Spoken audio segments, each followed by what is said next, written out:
First time direction చేయడం debut డైరెక్టర్గా ఫెంటాస్టిక్గా చేసిందండి. Fantastic screenplay, story point అదేనా, fantastic screenplay. Saraswati movie చూడడం జరిగింది. First of all congratulations the whole team. Varalakshmi Sarath Kumar garu హీరోయిన్గా కాదు, యాక్ట్రెస్గా కాదు, ఇంత 100 మార్క్స్ ఏమంటారు వేస్తామో మనం తన యాక్టింగ్కి. తన డైరెక్షన్ మాత్రం, తన స్క్రీన్ ప్లే మాత్రం అసలు ఎక్సలెంట్ ఉంది. అసలు ఒక్క సీన్ కూడా ఇట్లా ఇట్లా అరే ఏంద్రా ఇది అనిపించదు. అసలు గూస్ బంప్స్ ఉంటాయి. ప్రతి ఒక్క సీన్ ఇంపార్టెంట్ సీనే దీంట్లో. ప్రతి ఒక్క క్యారెక్టర్ ప్రియమణి గారు కానీ, రావు రమేష్ గారు కానీ, ప్రకాష్ రాజు చెప్పుకుంటే పోతే చాలా ఇంపార్టెంట్ రోల్స్ ఉన్నాయి ప్రతి ఒక్క క్యారెక్టర్కి. నాకు అది చాలా బాగా అనిపించింది. కోర్ట్ సీన్స్ కానీ, ఆ రూమ్ సీన్స్ కానీ చాలా అదిరిపోతాయి అన్నమాట. ప్రతి ఒక్క సీన్ చాలా ఇంట్రెస్ట్గా ఉంటుంది, చాలా థ్రిల్లింగ్గా ఉంటుంది. సో చాలా అంటే చాలా బాగుంది చూస్తున్న సేపు. మెయిన్ ఆ కంటెంట్ ఏదైతే ఉందో, ఆ డాక్టర్ సీన్స్ అయితే చాలా ఎమోషనల్గా ఫీల్ అవుతాం అనమాట. చాలా బాగుంది. సో నాని గారు కోర్ట్ సినిమా వచ్చిన తర్వాత అలాంటి బ్లాక్ బాస్టర్ చాలా అనమాట, చాలా బాగుంది. దోశ తిన్నప్పుడు ఎంత హాయిగా ఉంటుందో ఈ ప్రొడక్షన్ నుంచి వచ్చినప్పుడు కూడా ఆ సినిమాలు కూడా అంతే హాయిగా ఉంటాయి అనమాట. ప్రతి ఒక్క క్యారెక్టర్, ప్రకాష్ రాజ్ గారు కానీ అందరూ, అన్ని క్యారెక్టర్ చాలా బాగున్నాయి. లేడీస్ పక్కా వెళ్ళి చూడాల్సిన సినిమా అనమాట. చాలా బాగుంది. సో ప్రతి ఒక్కళ్ళు ఫ్యామిలీతో వెళ్ళి చూడండి. మంచి సినిమా వచ్చింది ఈ వారంలో. వరలక్ష్మి శరత్ కుమార్ డైరెక్టర్, ప్రొడ్యూసర్గా ఎర్రగొట్టేశారనమాట.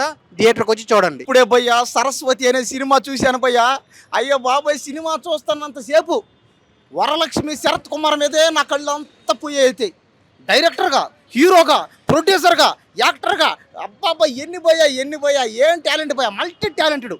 అలాగే ఈ సినిమాలో ప్రియమణి గారు, ప్రకాష్ రాజ్ గారు, మన సప్తగిరి, రావు రమేష్ గారు అందరూ పెద్దోళ్ళు అందరూ వచ్చి యాక్ట్ చేశారు. కానీ సినిమా ఫస్ట్ నుంచి లాస్ట్ వరకు అసలు చూస్తున్నంతసేపు ఒక్క నిమిషం కూడా గ్యాప్ లేకుండా అసలు సినిమా బోరే కొట్ల. కానీ సినిమా మాత్రం ఫుల్ ఒకటే సస్పెన్స్ అనమాట. నాకైతే చాలా నచ్చేసింది, ఎక్కేసింది. లేడీస్ అందరికీ ఈ సినిమా ఒక మోటివేషన్, ఒక ఇన్స్పిరేషన్, ఒక వదిలేక అసలు చెప్పాలంటే నా వల్ల కట్టదు. ఏడు వచ్చేస్తుంది భయ్యా. ఒక ఆడ మనిషి ఎంత పోరాటం చేసింది భయ్యా. నాని గారే, నేచురల్ స్టార్ నాని గారే వచ్చి చెప్పారు. ఎందుకంటే కోర్టు సినిమా హిట్ అయింది కాబట్టి ఇంట్లో కూడా కోర్టు ఉంది, ఈ సినిమా కూడా ఒక పెద్ద ఇండస్ట్రీ హిట్ అవుతుందని. చిన్న సినిమా అయినా సరే ఇది ఒక పెద్ద ఇండస్ట్రీ హిట్ అవ్వాలని కోరుకున్నా. ఈ సినిమా ఖచ్చితంగా మన తెలుగు స్టేట్స్ అన్నింటిలోనే కాదు, తమిళనాడు మొత్తం ఆడేస్తుంది. 100 కోట్లు పక్కా వస్తాయి. ఇంటర్వెల్ సీన్ అయితే అదిరిపోయింది భయ్యా. 7 నిమిషాల 41 సెకండ్లు అంట. అబ్బా చూస్తాను సేపు భయ్యా, పీసులు ఎగిరిపోయినాయి భయ్యా. సినిమా మాత్రం సూపర్ ఎక్సలెంట్ అయితే. ఆయన ఇప్పుడే సరస్వతి సినిమా చూసిన. సినిమా అయితే నాకు చాలా అంటే చాలా బాగా నచ్చింది నిజంగా. అసలు మ్యామ్ వరలక్ష్మి గారి గురించి ఒక్క మాట కూడా చెప్పలేము మనం, ఎందుకంటే ఆ లెవెల్ పర్ఫార్మెన్స్ అనమాట. యాక్ట్రెస్గా, డైరెక్టర్గా, ప్రొడ్యూసర్ కూడా ఆమెనే. అసలు ఇలాంటి స్టోరీ తీయడం అనేది గ్రేట్ అని చెప్పుకోవచ్చు. ఒక ఉమెన్ అయ్యి ఉండి ఇంకా డైరెక్షన్ చేయడం అనేది చాలా అంటే చాలా హ్యాట్స్ ఆఫ్ చెప్తా నేనైతే నిజంగా. అసలు మామూలుగా లేదన్న స్టోరీ. అంటే స్టార్టింగ్ నుంచి ఎండింగ్ వరకు ఎక్కడ కూడా బోర్ కొట్టలే మనకి.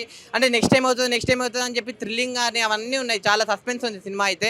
ఆ క్లైమాక్స్ ట్విస్ట్ ఉంటుంది చూడండి, అబ్బా బాబు అసలు వేరే లెవెల్ ట్విస్ట్ అన్న. ఆ ట్విస్ట్ ఎవరు ఊహించలేరు, అలాంటి ట్విస్ట్ ఉంది.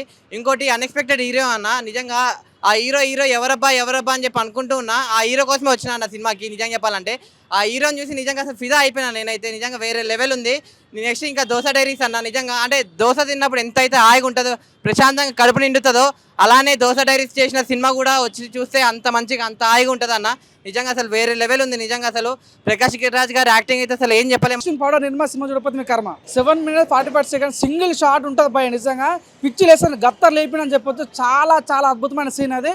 ప్రతి ఒక్కరు కూడా గుర్తుండిపోయే సీన్ అది. చాలా బాగుంది. ఆ విషయాలతో సినిమా మాత్రం చించి పడేసారు. చాలా బాగుంది అన్న. ఇప్పుడే చూసానన్న సరస్వతి మూవీ. బా ఏ సినిమా అన్న. నిజంగా మనం చిన్నప్పుడు చదువుకుంటాం కదన్న సరస్వతి గురించి. చాలా బాగా చూపించారన్న. స్క్రీన్ ప్లే అదరగొట్టారన్న. డైలాగ్స్ ఇరగదీశారన్న.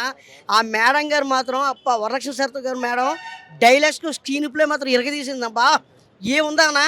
కోర్ట్ సీన్ అంటే మనకి గుర్తొచ్చేది అమ్మ రాజీనామా, తర్వాత మన ఠాగూరు, అలాగే ఇంకా మన విషయాలు వచ్చే రాఖీ, వకీల్ షాపు, ఇంకా ఈ మధ్యన వచ్చింది మన కోర్ట్ సినిమా. చాలా సినిమాలు చూసాం కదండి. నిజంగా మాత్రం చెప్తున్నాను కదండి, ఈ సినిమా ఈ వారంలో రిలీజ్ అయ్యిందండి. ఖచ్చితంగా అండి పిల్లలు, పెద్దలు అందరూ కూడా అన్ని కేటగిరీలు, ఆటో డ్రైవర్లు, అలాగే బ్యాంక్ ఎంప్లాయీస్, లాయర్స్, ఇంకా ఉన్నారు పెద్ద వాళ్ళు ఉన్నారు. అందరూ కూడా చూడాలి. మంచి మూవీ అండి. ఏదో సంక్రాంతికి, శివరాత్రికి ఇలాంటి మూవీలు వస్తాయండి, కానీ మన థియేటర్కి వచ్చిందండి. మార్చి 6 రిలీజ్ అయ్యిందండి. ఖచ్చితంగా థియేటర్ రండి. మామూలు లేదన్న